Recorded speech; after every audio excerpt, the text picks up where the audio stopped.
दोस्तों, क्या आपने कभी सोचा है कि कौरवों के पास इतने बलवान योद्धा होने के बावजूद भी वो क्यों हारे?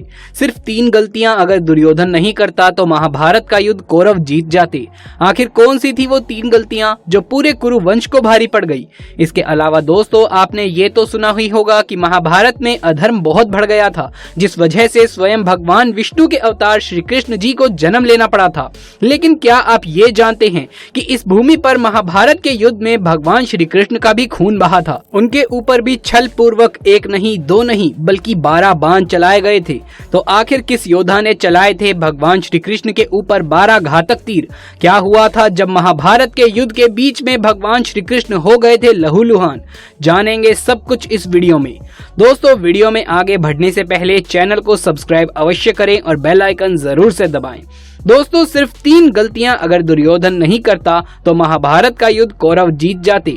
आखिर कौन सी थी वो 3 गलतियां जो पूरे कुरुवंश को भारी पड़ गई? ज्यादा प्रवचन और ज्ञान ना देते हुए सीधे मुद्दे पर आता हूं। आखिर युद्ध भीम और दुर्योधन का था। भीम ने दुर्योधन की जांघ पूरे तरीके से तोड़ दी थी। वो खून में लथपथ होकर रणभूमि पर गिरा हुआ था। बस कुछ ही समय में दम तोड़ने ही वाला था। लेकिन भूमि पर गिरे हुए उसने श्री कृष्ण को अपनी ओर आते हुए देखा और बार बार अपने हाथ की 3 उंगलियों को बार बार उठाकर कुछ बताने का प्रयास किया। पीड़ा के कारण उसके मुंह से आवाज धीमी धीमी निकल रही थी। ऐसे में श्री कृष्ण उसके पास गए और कहने लगे, क्या तुम कुछ कहना चाहते हो? दोस्तों, कहा जाता है कि जब इंसान मौत के निकट होता है तो उसकी पूरी जिंदगी उसकी आंखों के आगे से निकल जाती है कि उसने लाइफ में क्या अच्छा किया और क्या गलत। अब दुर्योधन के साथ भी यही होने लगा था। तब दुर्योधन ने श्री कृष्ण से कहा कि उसने महाभारत के युद्ध के दौरान 3 गलतियां की हैं। इन्हीं गलतियों के कारण वह युद्ध नहीं जीत सका और उसका ये हाल हुआ। यदि वो पहले ही इन 3 गलतियों को पहचान लेता तो आज जीत कौरवों की होती और महाभारत के युद्ध का एक अलग ही निष्कर्ष निकलता। श्री कृष्ण ने सहजता से दुर्योधन से उसकी 3 गलतियों के बारे में पूछा तो उसने बताया। पहली गलती उसने ये करी कि उसने स्वयं नारायण के स्थान पर उनकी नारायणी सेना को चुना। दोस्तों, ये तो आपको पता ही होगा, क्योंकि जब भगवान श्री कृष्ण ने अर्जुन और दुर्योधन को ये विकल्प दिया था कि या तो वो भगवान श्री कृष्ण को चुन सकते हैं लेकिन वो युद्ध में अस्त्र शस्त्र नहीं उठाएंगे, और या फिर उनकी अपराजित नारायणी सेना को, तो दुर्योधन ने नारायणी सेना को चुना क्योंकि उन्हें लगा कि निशस्त्र नारायण यानी कि स्वयं भगवान श्री कृष्ण कुछ भी नहीं कर पाएंगे, और अगर वो कौरवों के पक्ष में होते तो आज परिणाम कुछ और ही होता। दूसरी गलती उसने ये बताई कि उसने अपनी माता के लाख कहने पर भी वो उनके सामने पेड़ के पत्तों से बना हुआ लंगोट पहनकर चला गया।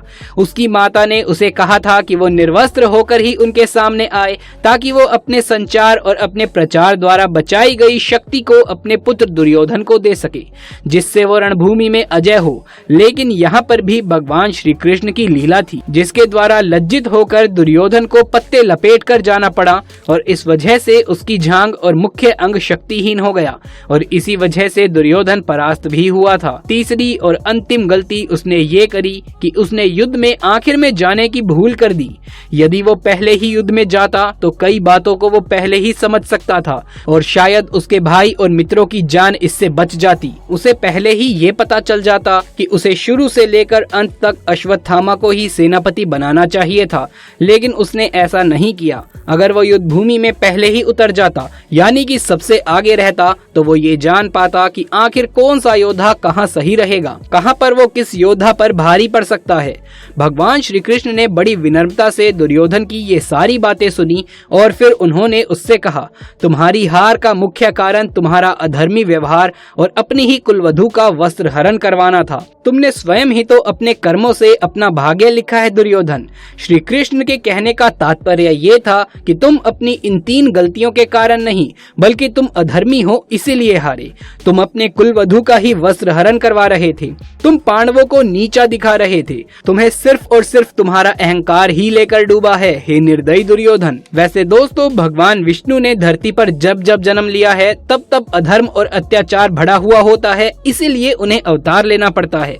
अब तक भगवान ने 9 अवतार लिए हैं, लेकिन माना जाता है कि कलयुग के अंत तक भगवान का 10वां अवतार भी होगा। भगवान श्री कृष्ण को विष्णु जी का 8वां अवतार माना गया है और वो भगवान के परम अवतार माने गए हैं, यानी सारे ही गुण भगवान के इस अवतार में शामिल थे। श्रीमद् भगवत में श्री कृष्ण ने कहा है कि धरती पर जब भी अधर्म बढ़ेगा वो जन्म लेंगे।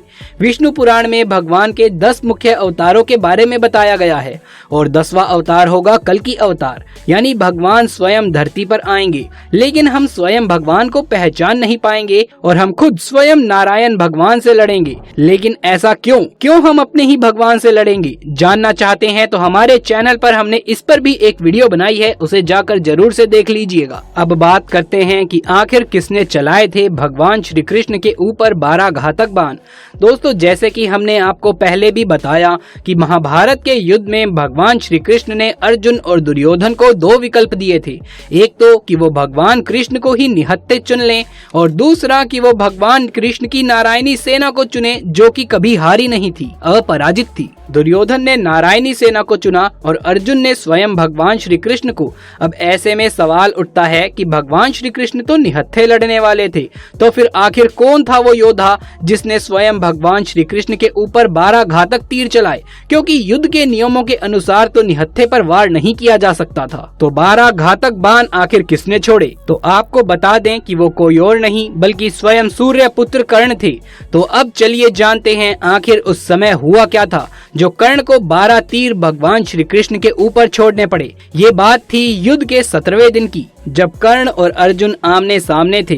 दोनों के बीच में भयंकर युद्ध हो रहा था। दोनों योद्धा एक दूसरे पर कई सारी असीम शक्तियों का प्रयोग कर रहे थे, कई सारे घातक बाण चला रहे थे। कर्ण की रणनीति यही थी कि वो अर्जुन को खत्म करना चाहते थे और अर्जुन भी यही चाहते थे कि वो कर्ण को खत्म कर दें, क्योंकि दोनों के बीच में बचपन से ही प्रतिस्पर्धा थी। दोनों ही एक दूसरे को सर्वश्रेष्ठ धनुर्धर मानते थे। फिर वो समय भी नजदीक आ गया जब कर्ण ने अर्जुन को हराने के लिए सर्प बाण चलाने का निर्णय लिया। इस बाण को कर्ण ने कई वर्षों से अर्जुन पर प्रहार करने के लिए रखा हुआ था। वास्तव में ये बाण था ही नहीं, बल्कि ये तो पाताल लोक के अश्वसेन नाम का एक नाग था, जो अर्जुन का परम शत्रु था। और उसकी शत्रुता का मुख्य कारण था कि खांडव वन में अर्जुन ने उसके पूरे घर को उजाड़ दिया था और सर्प जो वहाँ रह रहे थे खांडव वन में, उनको वहाँ से हटा दिया था। अश्वसेन तभी से अर्जुन को मारने के लिए मौके की तलाश में था। कई सारे धार्मिक सीरियल में, यानी महाभारत सीरियल में आपने देखा होगा कि वो कहते हैं कि उन्हें तक्षक नाग मारना चाहता था। महाभारत के विभिन्न ग्रंथों में उन्हें अलग अलग नामों से दर्शाया गया है। कोई अश्वसेन कहता है तो कोई तक्षक नाग। और मुख्य युद्ध के तौर पर अश्वसेन ने पहले ही कर्ण के बाण को चुन लिया था, क्योंकि वो जानते थे कि सिर्फ और सिर्फ कर्ण ही अर्जुन को मार सकते हैं। वो तो बस मौके की तलाश में ही थे। कर्ण को सर्प बाण का प्रयोग करते देख अश्वसेन खुद उनके बाण के ऊपर जाकर विराजित हो गए। कर्ण ने अर्जुन पर तीर का निशाना लगाया। अर्जुन बाण का रूप धारण किए हुए नाग को पहचान नहीं पाए, जबकि अर्जुन का रथ चला रहे उनके सारथी भगवान श्री कृष्ण ने अश्वसेन को तत्काल ही पहचान लिया और अर्जुन के प्राणों की रक्षा के लिए भगवान श्री कृष्ण ने अपने पैरों से रथ को भूमि पर दबा दिया। रथ का पहिया जमीन में धंस गया, घोड़े बैठ गए और तीर अर्जुन के गले की बजाय उसके मस्तक यानी कि उसके मुकुट को छिटक कर धरती पर जा गिरा। इस तरह भगवान श्री कृष्ण ने अर्जुन को बचा लिया। लेकिन अब अर्जुन और भगवान श्री कृष्ण के रथ का पहिया जमीन में धंसा हुआ था, जिसे निकालने के लिए वो नीचे उतरे। तभी मौका देखकर कर्ण ने अर्जुन पर वार करना शुरू कर दिया और तभी अर्जुन की ढाल कोई और नहीं बल्कि स्वयं भगवान श्री कृष्ण बने। उसी समय मौके पर 12 तीर यानी 12 घातक बाण जाकर श्री कृष्ण के शरीर में धंस गए। पूरी सृष्टि के रचयिता भगवान विष्णु के अवतार स्वयं भगवान श्री कृष्ण ने उन बाणों के घाव को सह लिया। तब भगवान ने अर्जुन को अश्वसेन के बारे में बताया। अर्जुन ने 6 तीरों की सहायता से अश्वसेन के टुकड़े टुकड़े कर दिए और इस तरह भगवान श्री कृष्ण ने स्वयं पीड़ा सहते हुए अपने परम प्रिय अर्जुन को बचाया। तो इसी वजह से कर्ण के 12 तीर स्वयं भगवान श्री कृष्ण ने खाए थे। तो दोस्तों ये थी हमारी आज की वीडियो। यदि ये वीडियो अच्छी लगी हो तो इसे एक लाइक करके अपने दोस्तों और रिश्तेदारों में ज्यादा से ज्यादा शेयर कर दें। कमेंट बॉक्स में जय श्री कृष्ण लिखना बिल्कुल भी ना भूलें। आपके घर परिवार पर सदैव भगवान श्री कृष्ण की कृपा बनी रहेगी। आगे भी ऐसे वीडियोस देखते रहने के लिए चैनल को सब्सक्राइब करके पास वाले बेल आइकन को दबा लीजिए। जल्द मुलाकात होगी आपसे किसी अगली वीडियो में। तब तक के लिए आप सभी का धन्यवाद।